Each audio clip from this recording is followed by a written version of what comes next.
బట్టి విక్రమార్క గారికి, మిగతా మంత్రులకి, ముఖ్య నాయకులకి, మా కాంగ్రెస్ కార్యకర్తలకి అందరికీ నేను ధన్యవాదాలు తెలియజేసుకుంటున్నాను. గత ఒక వారం నుంచి ఎవరో నేను కొత్త మనిషిలాగా అసలు ఎలా ఇచ్చారు ఈవిడికి ఒక ఎమ్మెల్సీ అని ఒక వింతగా ప్రశ్నలు వేయడం జరుగుతుంది. అంటే మీడియాలో జరుగుతుంది. అది మీడియా వాళ్ళు వేయడం కాదు, అది ఎవరు అడిగిస్తున్నారో కూడా మాకు తెలుసు. పాపం బీజేపీ టీఆర్ఎస్ వాళ్ళకి ఏం అర్థం కావట్లేదు అనుకుంటాను. ఒక మహిళగా మీ రెండు పార్టీలకు నేను సేవలు అందించాను. మీరు సరైన నిర్ణయం తీసుకోకపోబట్టి మీ పార్టీని విడిచి నేను బయటికి వెళ్ళాను. ప్రజల్ని ఏ రకంగా మోసం చేయాలో ఆ రకంగా మీరు మోసం చేస్తున్నారు. సో ఈ రకంగా నేను బయటకు వచ్చి మనిషి నేను కష్టపడి ఒక మహిళగా కొట్లాడి నిజాయితీగా ఉంటే ఇవాళ ఒక ఎమ్మెల్సీ నాకు ఇచ్చినందుకు ఎందుకో మీకు అంత బాధ నాకు అర్థం కావట్లేదు. అంటే రేపు రాబోయే రోజుల్లో హౌస్లో మీ బండారాలని బయట పెడతానని భయం వేస్తుందా? హార్ట్ అటాక్లు వస్తున్నాయా మీకు నేను అడుగుతున్నాను. కేసీఆర్ గారు మీ పార్టీలో నా పార్టీని విలీనం చేయించుకున్నారు, తల్లి తెలంగాణ పార్టీని. మీరు నా ఎమ్మట పడ్డారు కానీ నా పార్టీని విలీనం చేయమని నేను మీ పార్టీలోకి వస్తానని నేను అనలేదు. ఈ రకంగా మీరు నా విలీనం చేయించుకొని నా చేత పని చేయించి ఉద్యమాలు అన్నీ చేశాను, కష్టపడ్డాను. కానీ మీరేం చేశారండి? ఒక మహిళని ఏ కాంగ్రెస్ తెలంగాణ ఇస్తాం అని చెప్పడం జరిగిందో అదే రోజు రాత్రి ఏ మాత్రం గ్యాప్ ఇవ్వకుండా, సమయం ఇవ్వకుండా, ఆ ఆనందాన్ని నేను తీసుకోనివ్వకుండా 12ంటికి సస్పెండ్ చేశాడు కేసీఆర్. వాస్తవాలు మాట్లాడుకుందామండి. ఎందుకు వాస్తవాలు కప్పిపుడుచుకుంటారు? విజయశాంతికి సంబంధమే లేదా? తెలంగాణ విజయశాంతి పోరాడలేదా? ఫర్ కైండ్ ఇన్ఫర్మేషన్ 1998 నా రాజకీయ జీవితం మొదలైంది బీజేపీ నుంచి. ఇది అందరికీ తెలిసిన సత్యం. ఒక ఓటు 2 రాష్ట్రాలు అనబట్టే నేను వెళ్ళాను.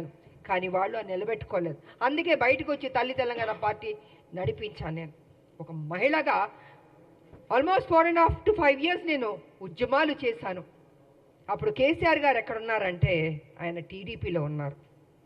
ఆయన టీడీపీలో ఉండి ఆయనకి మంత్రి పదవి ఇవ్వలేదు కాబట్టి అప్పుడు బయటకు వచ్చి ఆయన ఉద్యమం ఎత్తుకున్నారు. అప్పటికే నేను ఉద్యమం అన్నది స్టార్ట్ చేశాను.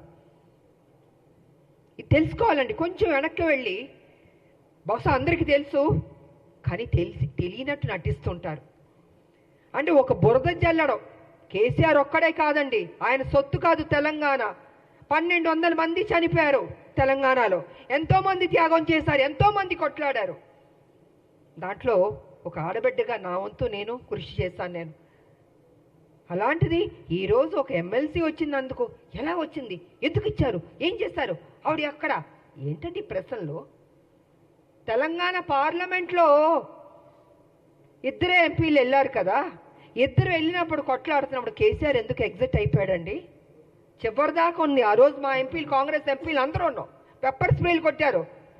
నార్త్ ఎంపీలు అందరూ చితక బాదుతున్నారు మమ్మల్ని ఎంపీని. నేను మీరా కుమార్ గారిని ఇలా పట్టుకుని నిలబడ్డాను. నేను ఇంత చేస్తే ఇదా అండి మీరు మాకు చూపించే కృతజ్ఞత? ఇదా మీ కుట్ర బుద్ధి?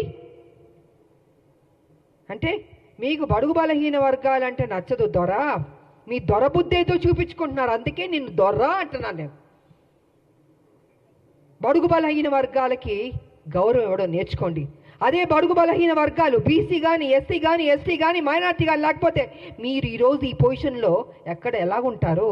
మీరు గతంలో ముఖ్యమంత్రి ఎలా అయ్యారండి? మీ దొరలు ఒక్కళ్ళే వేస్తారా? ఇంతమంది ఓటు వేయబట్టి మీరు ముఖ్యమంత్రి అయ్యారు, ఇంతమందికి త్యాగం చేయబట్టి మీరు ముఖ్యమంత్రి అయ్యారు. అది గుర్తుపెట్టుకోండి దొరగారు. నిన్న వేయడం కాదు రాములమ్మ మీద, మీలా పిరికి బందని నేను మాత్రం కాదు. గచ్చున్న మహిళని, త్యాగం చేసిన మహిళని, నా ఆస్తులు అమ్మి పెట్టారు తెలంగాణకి. ప్రతిరోజు మీరు నన్ను అవమానించారు, నాతో పని చేయించారు, నేను ఉద్యమాలు చేశాను. నా పార్టీ, నా తల్లి తెలంగాణ పార్టీ ఉంటే మీరు హింస పెట్టి ఆ రోజు జయశంకర్ గారిని నా దగ్గర పంపించి విలీనం చేయండి అని చెప్పింది మీరు కదా. నేను విలీనం చేస్తానన్నానా నేను? సరే, ఇద్దరూ తెలంగాణ కోసం కొట్లాడుతున్నప్పుడు వేరువేరుగా వెళ్ళకూడదని ఒక దీంతో పెద్ద మనసుతోటి నా పార్టీని నేను విలీనం చేయడం జరిగింది. అంతేగాని వేరే ఏదో ఆలోచనతో మాత్రం కాదు. ఎందుకు చెప్తున్నానంటే అసలు తెలంగాణకి విజయశాంతికి సంబంధమే లేదన్నట్టు మాట్లాడుతుంటే చాలా అసహ్యంగా కూడా ఉందండి. ఒక ఆడబిడ్డని మెచ్చుకోవడం నేర్చుకోండి. మీకు మెచ్చుకోవడం మనసు రాకపోతే నోరు మూసుకొని కూర్చోండి. అంతేగాని మీ ఇష్టం వచ్చినట్టు ఎందుకు ఇచ్చారంటే ఇచ్చారండి కాంగ్రెస్ ఒక ఎమ్మెల్సీ. ఆ ఎమ్మెల్సీ ఇచ్చినందుకు కూడా మీకు అంత బాధ వేస్తుంది బీజేపీకి, టీఆర్ఎస్ అంటే. మా రాజకీయ నాయకుల శత్రువులారా బంద్ చేయండి. మా ఉద్యమ నాయకులు మేము మిమ్మల్ని వదిలిపెట్టాం. మీరు చేసే మోసాల్ని తెలంగాణలో ఏ రకంగా మళ్ళీ మీరు ఎంటర్ అవ్వాలనుకుంటున్నారో ఇంకో విషయం కూడా నేను చెప్పదలుచుకున్నారు. బీజేపీ ఏం చేయబోతుందంటే నెక్స్ట్ స్టెప్, ఏ తెలంగాణ వ్యతిరేకించిన శక్తులు ఉన్నారో వాళ్ళందరినీ మొత్తం దింపబోతున్నారు తెలంగాణలో. మళ్ళీ బ్యాక్ టు స్క్వేర్ వన్ని తెలంగాణ తీసుకురాబోతున్నారంటే వాళ్ళ పెత్తనం ఉండాలి. వ్యతిరేకించిన శక్తుల్ని, తెలంగాణ ఉద్యమం నాయకులు ఉండకూడదు, తెలంగాణ ప్రజలకి ప్రాధాన్యత ఉండకూడదు, మళ్ళీ బాంచన్ని కాలు మొక్కుతాననే పరిస్థితికి బీజేపీ తీసుకురాబోతుంది. ఇది సత్యం, ఇది తెలుసుకోవాలి అందరూ. అందుకే ఎవరు ఉద్యమ నాయకులు ఉన్నారో వాళ్ళందరినీ తొక్కేద్దాం, వాళ్ళ నోటిని బంద్ చేద్దాం. వాళ్ళు కనపడకూడదు, వినపడకూడదు, మాట్లాడకూడదు. ఇదే కదా మాతో చేసింది మీరు. మీ పార్టీలో ఉంటే ఏం గౌరవాలు ఇచ్చారు? ఎందుకు మీ పార్టీలు బయటికి వెళ్ళాల్సి వచ్చింది? వాస్తవాలు ఇదండి. ఆ రోజు మీ బీజేపీలో కొంచెం వెనక్కి వెళ్దామండి. నేను మొన్న బీజేపీలో ఉన్నప్పుడు ఒక విషయం మీరు గుర్తుపెట్టుకోండి. కిరణ్ కుమార్ రెడ్డి గారు తెలంగాణను వ్యతిరేకించి ఆయన అసభ్యకరంగా మాట్లాడి తెలంగాణ ఉద్యమానికి నేను ఒక్క పైసా ఇవ్వను తెలంగాణకి, ఏం పీక్కుంటారో పీక్కోండి అన్నాడు కదా ఆయన.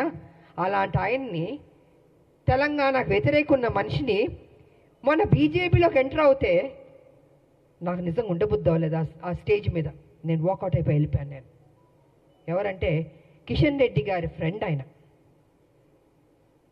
ఆ రోజు నుంచి బీజేపీకి నా మీద ఒక కక్ష. అంటే వాళ్ళ మనుషుల్ని తెలంగాణ వ్యతిరేక శక్తికి వస్తే అక్కడ నేను బయటికి వెళ్ళిపోతున్నానంటే చూపించుకోకూడదు. ఎందుకు చూపించుకోకూడదండి? తెలంగాణని అవమానపరిచి తెలంగాణకి మేలు చేయని కిరణ్ కుమార్ రెడ్డి గారు లాంటి వాళ్ళు మిగతా ఇంకొకళ్ళు ఏమైనా ఉంటే ఎందుకు నేను వచ్చి మీకు ఎస్ బాస్ అని చెప్పాలండి? ఇలాగ అనేక కారణాలు ఉన్నాయండి. ఈ అనేక కారణాల వల్లే ఈరోజు విజయశాంతి మీద, రాములమ్మ మీద ఒక ఎమ్మెల్సీ ఇస్తే అయ్యో ఎందుకు ఇచ్చారు, ఎలా ఇచ్చారంటే పేపర్ వచ్చి ఇచ్చారండి. ఎలా ఇస్తారండి? సోనియా గాంధీ గారు ఇచ్చారు, అద్దంకి దయాకర్ గారికి ఇచ్చారు, నాకు ఇచ్చారు, శంకర్ నాయకర్ గారికి ఇచ్చారు. సో వాట్ అండి? కష్టపడ్డా అనుకుంటాం, కష్టపడ్డాం, ఆస్తులు అమ్మాం, తెలంగాణను కాపాడాం. ప్రతి నిమిషం కాపలా కుక్కలా మేము కాపాడుతామండి. కానీ మీరేం చేస్తున్నారు? 10 సంవత్సరాలు మీరు అధికారంలో ఉండి కేసీఆర్ గారు దోచుకోలేదా తెలంగాణ మొత్తం సొమ్ముని? ఇవాళ మీరు దోచుకోబట్టే కదా ఈ పరిస్థితి వచ్చింది. అది విడిచిపెట్టి కాంగ్రెస్ మీద నిందలేయడం, ఆయన చేసిన తప్పులు చెప్పడు, 7 లక్షల కోట్లు ఎలా తిన్నాడో అని ఖర్చు అయిందో చెప్పడు, ఎలా అప్పయింది చెప్పండి. నేను కూడా నా పార్టీ నేను అడుగుతున్నాను, సీరియస్గా తీసుకోవాలి సార్. మనం విడిచిపెట్టకూడదు. దీన్ని ఎంత దూరం వరకు తీసుకెళ్ళా? 7 లక్షల కోట్ల అప్పు ఎలాగైంది చెప్పమనండి. దాటవేయడం కాదు, నా మనిషిని మాత్రం విడిచిపెట్టకూడదు. నువ్వు ఉద్యమాలని చెప్పి నీకు చేతిలో తెలంగాణ పెడితే నువ్వేం చేస్తావు? 7 లక్షల 1 మినిట్ సార్, 7 లక్షల కోట్లు అప్పులు చేస్తామండి. మిగులు బడ్జెట్ నుండి అప్పులు రాష్ట్రంగా ఎందుకు వెళ్ళింది? ఎక్కడెక్కడి నుండి అప్పులు తింటాం? కాళేశ్వరం దగ్గర నుంచి, ల్యాండ్ల దగ్గర నుంచి. నేను పిల్లు కూడా వేసాను, కొన్ని ల్యాండ్లు అమ్మేస్తుంటే పిల్లు వేసానండి నేను. ఇలా ఎన్నో జరిగినాయండి. అందుకే వాళ్ళు చెప్తున్నాను నేను, కేసీఆర్ వాస్తవాలు నువ్వు మాట్లాడాలి. సమయం దగ్గర పడింది. నువ్వు చేసిన తప్పులు చెప్పాల్సిందని మేము విడిచిపెట్టాం, డెఫినెట్గా విడిచిపెట్టామండి. మా రాష్ట్రం మేము కష్టపడి తెచ్చుకున్న రాష్ట్రం, నా ప్రజలు బాగుండాలని కోరుకునే వాళ్ళం మేము. ఉద్యమకారులకు మాకు నిత్యం మా ప్రజలు బాగుండాలి, మేలు జరగాలని ఆలోచిస్తూనే ఉంటాం మేము. ఇంతకు మించి మాకు అయ్యా ఉంటుందండి. కాబట్టి నా పార్టీని రిక్వెస్ట్ చేసేది ఏంటంటే విడిచిపెట్టకూడదు సార్. మనం ఎట్టి పరిస్థితుల్లో కేసీఆర్ చేసిన అప్పును మొత్తం ఒక్కొక్కటిగా బయట పెట్టాలి. ఏదో నామకే వాస్తే మనం మాట్లాడడం లేదా వదిలేయడం కాదు, తవ్వాలి, బయటికి తీయాలి వాస్తవాన్ని. ఇది నేను ఈ సందర్భంగా తెలియజేసుకుంటూ, ఈరోజు మాకు ఎమ్మెల్సీ దాంట్లో మేము అడుగుపెట్టబోతున్నాం కాబట్టి మాకు మరొకసారి మా హైకమాండ్కి నేను కృతజ్ఞతలు తెలియజేసుకుంటూ, రేపు హోలీ కాబట్టి అందరికీ హోలీ శుభాకాంక్షలు కూడా తెలియజేసుకుంటూ,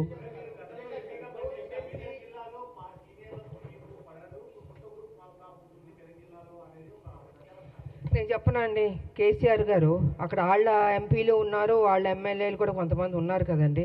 ఇలాగే ప్రెస్లో చెప్పించే వాస్తవాల్ని కప్పిపుచ్చి అవాస్తవాల్ని ముందుకు తీసుకొస్తున్నాడండి కేసీఆర్. నాకు అక్కడ ఉన్న వాళ్ళకి ఎవరు పడలేదని మీకు ఎవరు చెప్పారు? మేము చెప్పానా? లేదా అక్కడున్న మా కాంగ్రెస్ వాళ్ళు ఏమన్నా చెప్పారా? ఎవరు చెప్పలే కదండి. ఇప్పుడు ఎమ్మెల్సీ ఇచ్చినందుకు కూడా ఏంటి ఏంటి ఏంటని ఆయన కదా స్ప్రెడ్ చేస్తున్నాడు, ఆయన కదా ఈ రకంగా మాట్లాడుతున్నాడని మీకు తెలీదా అండి? మీ మీడియా సోదరులకు తెలీదా? నేనేం పని చేశానని 1998 నుంచి నేను పనిచేసింది తెలీదా? 28 ఏళ్ళు ఎలాగా పనిచేశానండి, పార్లమెంట్లో కొట్లాడని తెలీదా? ప్రజలకు తెలీదా? మనం నా నోరు మీరు మూయొచ్చు, మీ నోరు నేను మూయొచ్చు, కానీ ప్రజలు చూస్తున్నారు కదా, ప్రజలకు తెలీదా రాములమ్మ ఏ రకంగా కష్టపడిందని? వాట్ ఈస్ దిస్ అండి?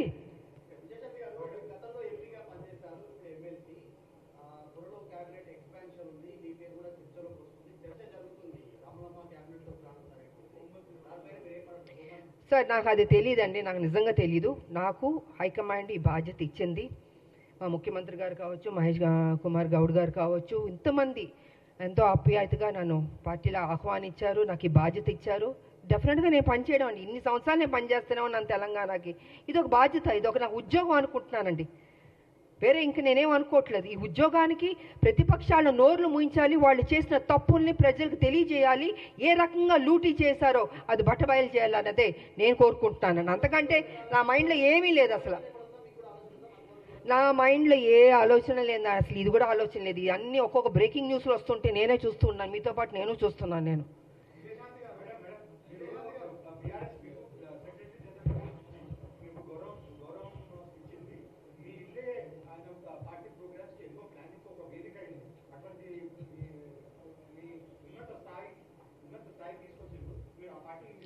అదే సార్, మళ్ళీ మీరు అదే అంటున్నారండి. నేను ఎంతసేపు వాస్తవం అని చెప్పాను, నేను వదిలి రాలేదండి. కాంగ్రెస్ తెలంగాణ ఇస్తున్నాం అని చెప్పగానే అదే రోజు రాత్రి 12ంటికి నన్ను సస్పెండ్ చేశాడు, కారణమే లేదు. ఆయన అడగండి ఎందుకు చేశారు మీరు? రాములమ్మని కష్టపడింది కదా, బై ఎలక్షన్స్ కష్టపడింది, కొట్లాడింది, నీ పార్టీ డౌన్ అయిపోతుంటే మరి 2009 ముందు తీసుకుని చేర్చుకున్నావు కదా రాములమ్మని. నా సొంత పార్టీ ఉంది అప్పటికి. నువ్వు సభకు రాకపోయినా మీరా కుమార్ గారికి పార్లమెంట్లో నువ్వు లేవు కదా, పారిపోయావు కదా హౌస్ నుంచి. మరి నేను కదండి ఉన్నాను చివరిదాకా బిల్లు పాస్ అయ్యే వరకు. మరి మాట్లాడండి మీరు మీడియా సోదరులు, నన్ను ప్రతిదీ అడుగుతుంటే నేనేం చెప్పనండి? మీకు వాస్తవం తెలుసని నాకు తెలుసు. So please try to ask him అండి. 10వ చెల్లెలు కడుపులో పెట్టుకుంటాను, నెత్తి మీద పెట్టుకుంటాను, తీసి కాళ్ళ మీద కాళ్ళలో పడేశాడు.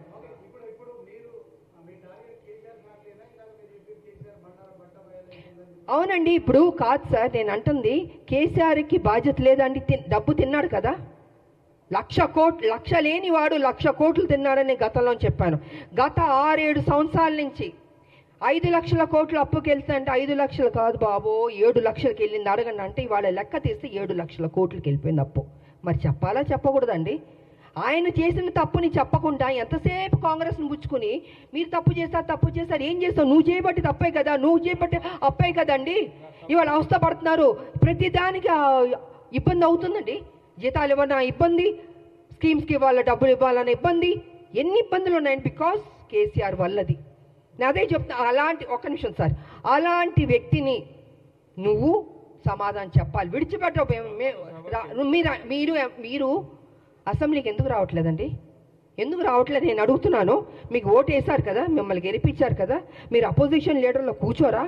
అంత మీరేమైనా గొప్ప స్థాయి నుంచి వచ్చారా? మీరు కింద నుంచే కదా వచ్చారు. ఇప్పుడు ఈ డబ్బు ఈ కోట్లు అన్నీ ఎక్కడి నుంచి వచ్చిందండి? మా తెలంగాణ నీకు వేసిన భిక్షం కాదు, నువ్వు గుంజుకున్నావు, మోసం చేసావు.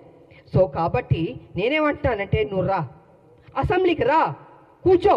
నువ్వు తప్పు చేయలేదంటే చెప్పు, లెక్కలు ప్రతి వన్ బై గాను లెక్కలు తీసి చెప్పాలి. నువ్వు పబ్లిక్ చెప్పాల్సిన బాధ్యత నీకుంది. ఉద్యమాలు చేసినవా అని చెప్పుకుంటున్నావు. పులి నోట్లో తలకాయ పెట్టాను, నేను ఒక్కడనే కష్టపడ్డాను. నువ్వు ఒక్కడే కష్టపడలే, అందరు కష్టపడబట్టే తెలంగాణ వచ్చింది. నువ్వు అందరినీ వాడుకున్నావు, అందరితో పని చేయించుకున్నావు, నువ్వు మహారాజులా ఎంజాయ్ చేస్తున్నావు.